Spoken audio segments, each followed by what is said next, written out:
Sejam muito bem-vindos a mais um vídeo aqui no canal. O nosso canal aqui ele tem o objetivo de fazer uma análise, às vezes um react de algum vídeo polêmico, algum comentário, com um toque bíblico aí, com um toque espiritual da coisa. A intenção não é ridicularizar ninguém, não é rebaixar ninguém, apenas uma abordagem simples, coerente e sincera a respeito das visões e do contexto que as pessoas colocam. Hoje a gente vai falar sobre a marca da besta. A gente vai entender de uma vez por todas a nunca mais cair numa esparrela e às vezes essas dúvidas que as pessoas ficam colocando, que ficam criando um monte de coisa. Eu peguei alguns vídeos sobre o Lamartine falando, sobre o Rodrigo Silva falando, e se eu fosse fazer alguns cortes deles aqui para comentar, ia ficar um pouco amplo, né? A mensagem que eu quero passar aqui para vocês tem um objetivo, é bem simples, explicar para vocês o que significa a marca da besta e como que ela pode surgir e como a gente não cair nesse engano, beleza? Bom, a marca da besta, quando a gente olha lá no Apocalipse, diz que ele é um número de homem.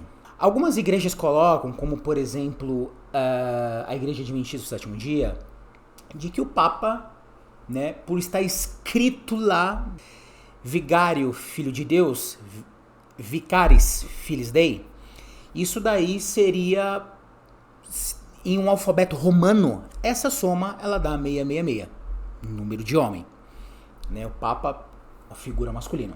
Na Bíblia também fala que a marca, essa marca da besta, ela é posta na mão direita ou na testa, para que ninguém possa comprar e vender. E isso daí é um sinal específico. O que a Igreja Adventista ela sugere, né, ela pontua de que a marca da besta, ela repousa no domingo. Ou seja, Deus ele cria o mundo em 6 dias, descansa no sábado. Então um sinal que estamos adorando e servindo a Deus é o sábado. Então aquele que guarda o sábado, beleza, está com Deus. Aquele que guarda o domingo, não hoje assim como colocado, postulado, não incisivamente, por exemplo, como a Igreja Católica guarda o domingo. Não há essa obrigação ou regra, sabe, específica que nem a Igreja Adventista com relação ao sábado. Por exemplo, se você não guardar o sábado, não aceitar o sábado, você não é batizado na Igreja Adventista, entendeu? Com relação aos dogmas da Igreja Católica, uma coisa mais aberta, uma coisa, né, um negócio muito mais maleável, enfim. Esse sinal na mão direita é bem simples, significa o quê? Significa força de trabalho. Ou seja, quando a gente entende de que uma coisa ela possa ir contra os princípios de Deus e a gente é forçado a fazer, a mão direita, lembra que ela representa trabalho, a mão direita? Quando a gente lembra, desafiado na nossa mente pra gente quebrar alguma lei, e agora vamos colocar no tocante a lei divina, aí ela já se torna o quê? Ela já se torna uma transgressão da lei. Então a gente entende com a nossa mente, por isso que é na cabeça e por isso que é na mão direita. A mão direita ela significa trabalho. Eu penso, compreendo e executo com a minha mão. Tá? Outra coisa, da onde também vem esse número 666? Olha só, quando a gente vai lá no passado eu digo Velho Testamento, se a gente olhar, por exemplo, Daniel capítulo 2, Nabucodonosor ele tem um sonho de que ele vê uma estátua, certo? Ele não se lembra do sonho. Daniel acaba revelando para ele isso. Mas ele vê uma estátua que tem cada parte do corpo é um tipo de metal e os pés de barro com ferro e tudo mais. Vocês podem olhar lá. Essa estátua, depois ele manda construir essa estátua. Se a gente, nos detalhes, prestar atenção, ela tem 6 côvados de largura, 6 côvados de profundidade, 60 ou 66 por altura, eu não me lembro ao certo, mas são todas as métricas, ou seja, dos deuses que eles tinham no passado. Então os babilônios que vêm lá da Mesopotâmia, que vêm lá dos antigos, dos egípcios, herdaram essa, vamos colocar assim, numerologia dos deuses. Então, esse 666, ele era cravado em tudo quanto no passado ele fazia uma representação de divindade. Não o Deus criador, não o Deus dos israelitas, o Deus dos hebreus, mas divindades, sejam ela qual for. Outro exemplo, eles tinham um amuleto, né, os babilônicos, os fenícios. Esse 666 ele era cravado por vários deuses. Cada deus ele tinha um número, né? Cada deus ele tinha um número. A soma desses deuses aí, eram muitos e muitos e muitos. Nesse quadro que eles tinham, eu vou tentar colocar aí para vocês, se eu encontrar uma imagem que faça essa abordagem para ficar mais entendível o que eu tô falando. A soma de todos esses deuses, ou seja, desse quadrado, vamos colocar, não importa também como é dispostos, mas a soma dele sempre dava 666. Uma outra abordagem também mais espiritual é que o número 7 é o número de Deus. A gente olha dentro do tabernáculo, tem lá os 7 candelabros, representam os 7 Espíritos de Deus. Deus ele cria o mundo em 7 dias. Então esse 7 lá no trono de Deus, lá existem os 7 anjos, né? Então esse 7 ele representa a perfeição e o símbolo de Deus, né? O 7, já ouviu falar, né? Que o 7 ele representa essa perfeição. A contrafação, ou seja, o inimigo, aquele que quer imitar, quer fazer também parecer ser, mas não é. É como se ele adotasse para si um número que não é perfeito, mas ele se aproxima, que é o 666. Então ele não é tão perfeito, mas ele se aproxima. É uma contrafação.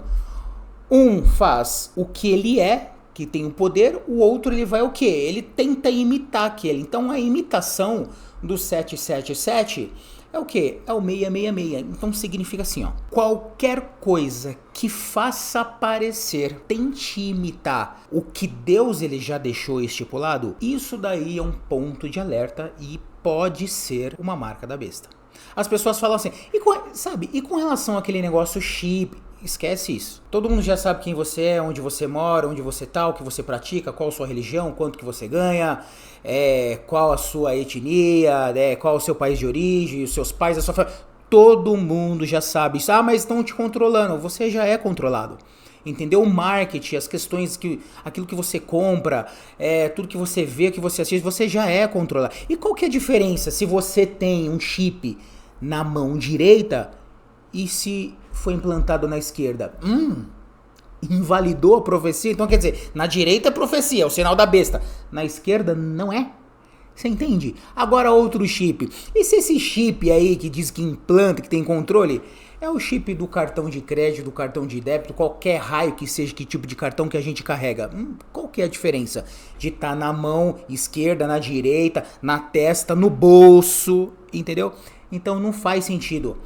O que faz sentido é, se houver uma lei que obrigue a você fazer alguma coisa que fuja da lei divina, isso daí pode ser a marca da besta. Todas as outras coisas que as pessoas falarem é esparrela. Estudar a marca da besta, falar sobre a besta, aquele que vem e fala, entendeu? Muita gente fala muita coisa e tal. É um estudo um pouco mais acurado.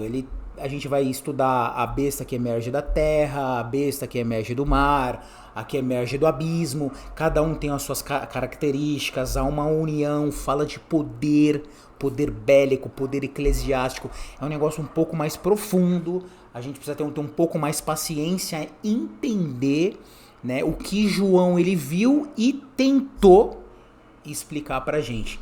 Tem como fechar a régua? É isso especificamente? É isso?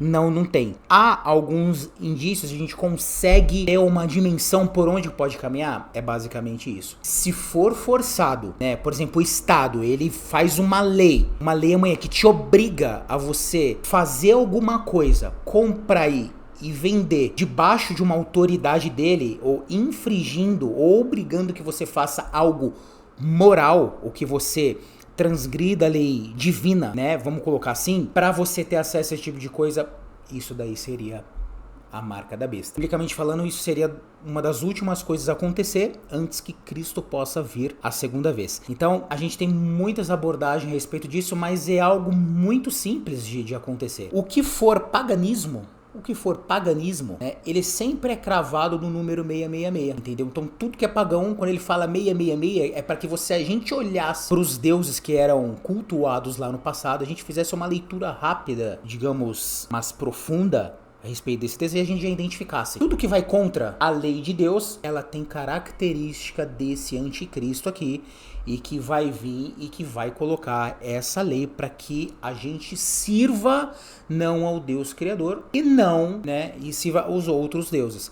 Se isso for como os adventistas do sétimo dia fala, obrigar a guardar o domingo, por exemplo, domingo ele não é bíblico, não está na Bíblia isso. Se a gente for obrigado a fazer isso, isso é um ponto de atenção. Pode ser, pode. Significa que é isso de fato ou não? Porque se a gente se apegar a isso, a gente pode esperar que isso aconteça quando na realidade a gente vai estar transgredindo uma outra lei moral, uma outra lei divina, que a gente já vai estar pecando aí, caindo no julgamento, né, no desagrado do Criador, né? Se vocês tiverem alguma dúvida, alguma coisa que eu puder ajudar, coloquem aí, deixem no comentário. Beleza? Espero que tenham gostado. Não sei se faltou alguma coisa a falar. É que o texto é muito amplo, né? O assunto é muito amplo. Mas é isso. Fiquem com Deus. Deus abençoe. Até a próxima. Valeu.